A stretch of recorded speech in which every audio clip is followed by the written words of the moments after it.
crafty friends, it's Wens here from Crafty Kiwi Mama. Thanks for stopping in and visiting today. I have another Halloween card to share with you and a really interesting process that led to this design. I'm not sure how many of you will have lined your splat boxes with some waste paper or kitchen paper towel.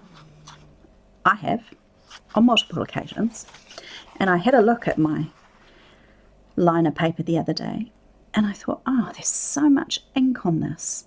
I wonder what it would be like to use that ink to create a background.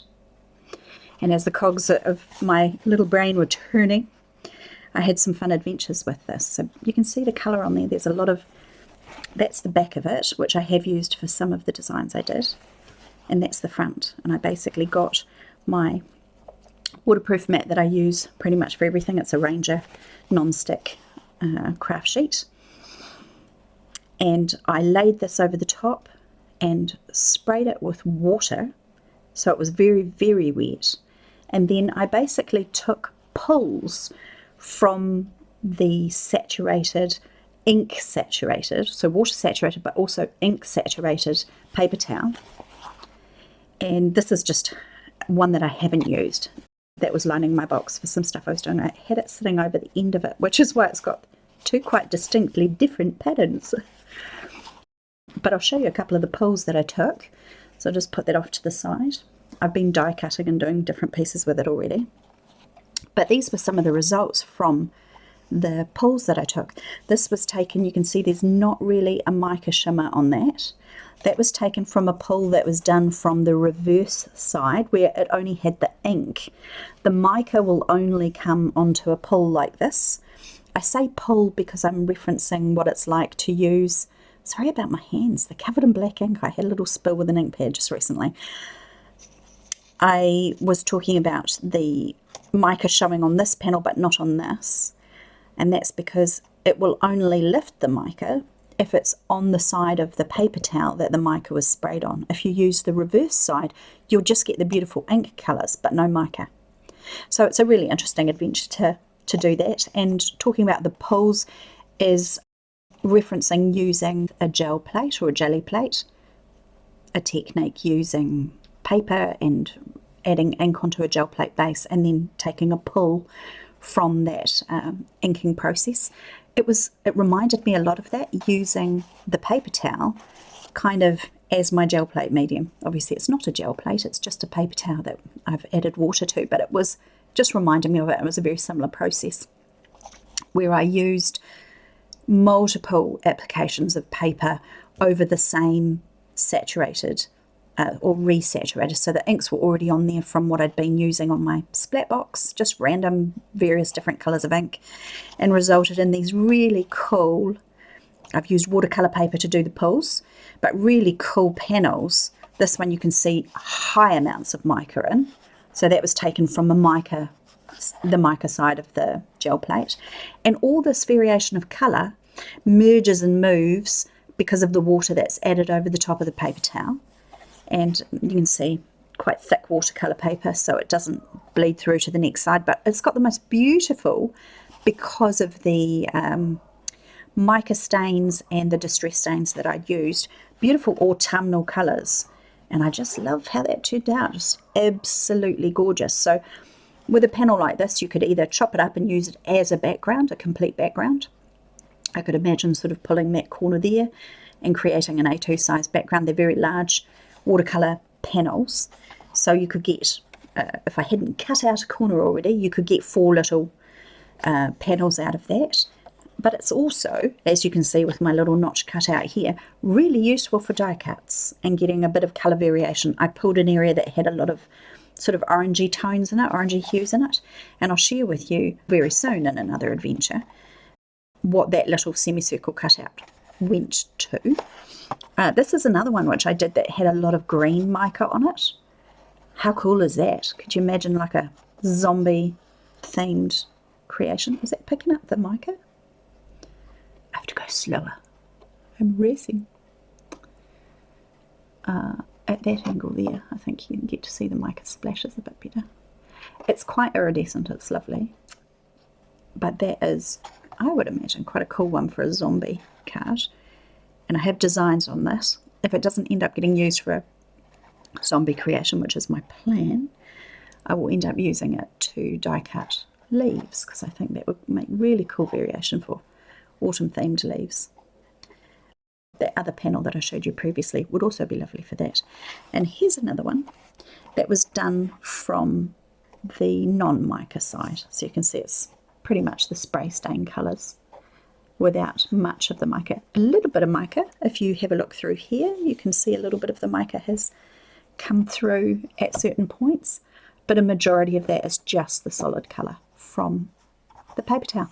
So I thought I would share that little adventure because it was just something that occurred to me one day looking at my paper towel and going, I wonder if I could use this ink and actually get some decent backgrounds from it. And I'm really, really happy with how that turned out. This is not one of the ones I've actually used for the process. Once they're wet and once you've taken your pulls of watercolour paper from the panels, they need to go in the rush. They're spent after that.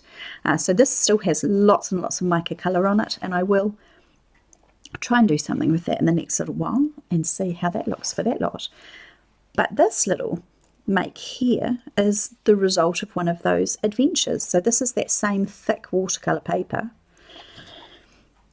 And I thought, what am I going to do with this? It's got really cool, moody, sort of a mix of deep burgundy tones and greens and yellows and rusticy looking kind of colours bleeding through that whole piece. And I thought, oh, that is like grungy and delicious and spooky looking.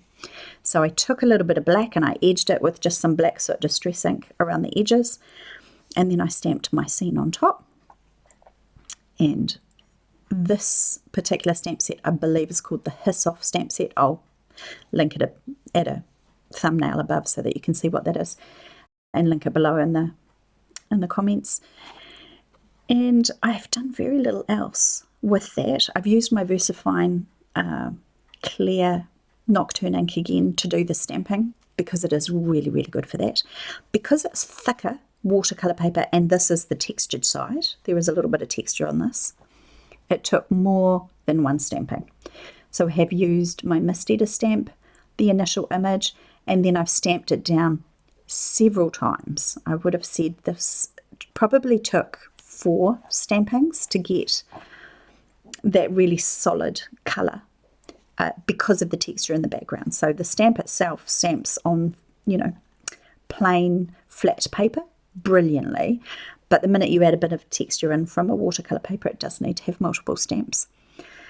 I didn't have big issues with the sentiment itself, which comes from the same set, When Black Cats Prowl and Pumpkins Gleam, May Luck Be Yours on Halloween. That sentiment comes with the Hiss Off stamp set. And I think I did pull in a black ink just to 1 or 2 little spots where it just skipped over because of the texture of the watercolour paper.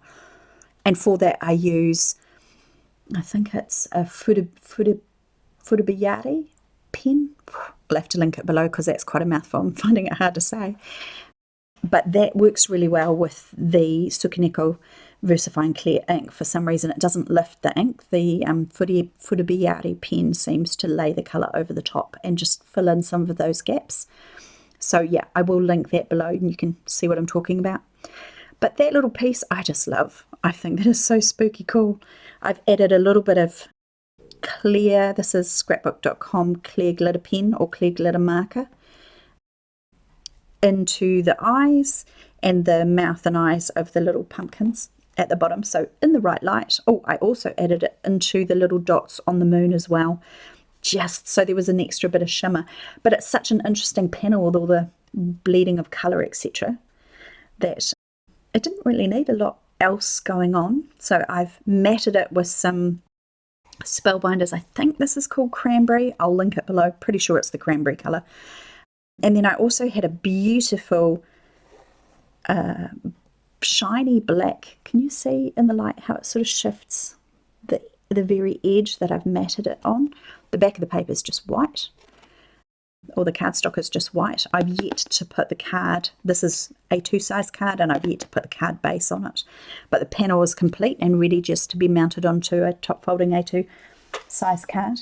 The paper that I'm talking about that I've used as part of the Spellbinders treasured cardstock Onyx assorted pack, and ignore that, that's Kiwi price, not US or UK price.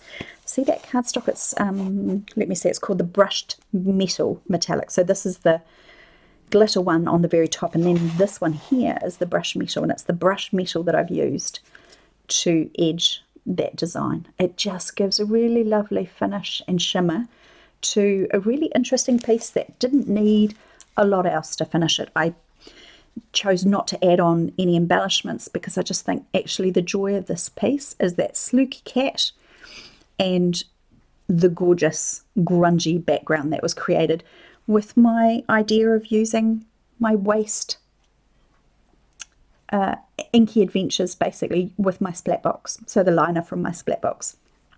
I'm intrigued to know what you think of that and whether you would give it a go yourself. If you give it a go, come and give me some feedback and let me know how your inky adventure went and whether it worked for you. And I will be back again soon with another crafty adventure. I'm sticking with a Halloween theme for the time being, and I wish you a beautiful day.